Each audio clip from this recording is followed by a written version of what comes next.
my book, Welcome to Long-Term Care, I talk about the relationship between the DON and the administrator. The things that I'm hearing about how the DON and the administrator, or how the administrator may be treating the DON, is so disheartening. For one, you can't function without a DON.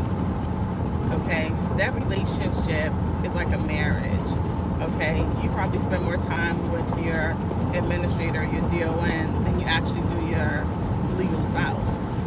Okay, and when your team can sense that the administrator and the DON does not see eye to eye, they will then try to even engage in that and play y'all more against each other. Okay, those positions are so crucial that y'all always have to be on the same page. And if y'all not on the same page, nobody should know that besides you and that person. And that's behind closed doors. Okay, but in front of everybody, y'all need to be functioning as a team, as a unit. No one should ever see or hear the administrator demeaning the DON. Okay, because then what that tells people is that, oh, if the leader, okay, if the person responsible for everyone can talk to the DON that way, then I can get to talk to the DON that way. Okay? Do not do that. Do not ever, and I say do not ever, never ever, okay? Do not pass go, do not collect your money on Monopoly, do not ever demean your DON in front of anybody. Okay? You are there to support that DON. Okay? And vice versa. The DON should not be demeaning to the administrator. If you find that your DON has a lack of knowledge or need to improve in some areas, then I highly suggest as the administrator, you lead by example and provide her the resources in order to get her to the level that you so fit.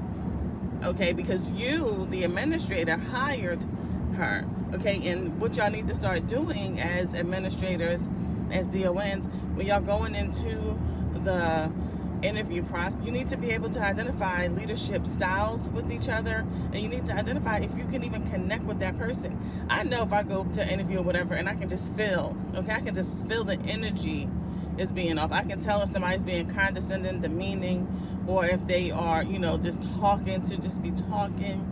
All right, you need to start paying attention to that and pay attention to the body language that they are giving off when they're in these interviews. But the relationship between the DON and the administrator is like a marriage, if not more, okay? Please, okay, support one another in these positions. If you feel like your DON isn't meeting the need, then get her some resources. One of the main things I hear of why DONs leave, because they don't have the resources. They just got into a position and they were told that they were going to be able to be having so much training and, they would invest in them, and then that doesn't happen. Okay? The burnout, of course, because of staff challenges. DONs were taking positions, and I'm even hearing, people working constantly, talking about they haven't had a day off in 60 days. And I said, oh, no, I don't promote that at all. Okay, I don't promote that at all. I remember when I first started out as a DON, I was gullible. All right, you took on this position. You working at Monday through Friday. You living your best life. You're going into work every day. You're, popping up on the shifts, and okay. What I noticed, what I was doing was not establishing boundaries, because then when there was an open shift, then it was expected that I had just to, pick it up, considering I like to be there on the weekends anyway, or I like to pop up in the off shifts anyway. I might as well just, pick up those shifts. So I get it. You're a new DON and you really want to get this building under control, but let me tell you, it does not happen overnight.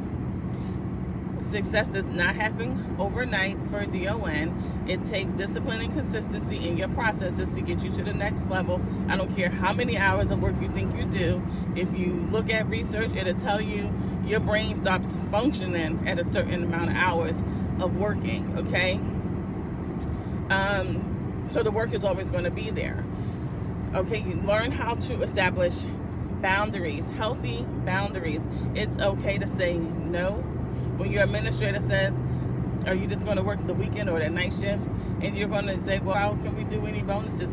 Yes, nursing DONs, we're on call 24/7. We are. But that don't mean we deserve to have to work 24/7. You have to get that work-life balance. You have to establish that early on. Like I said, when I was doing it, you couldn't tell me anything.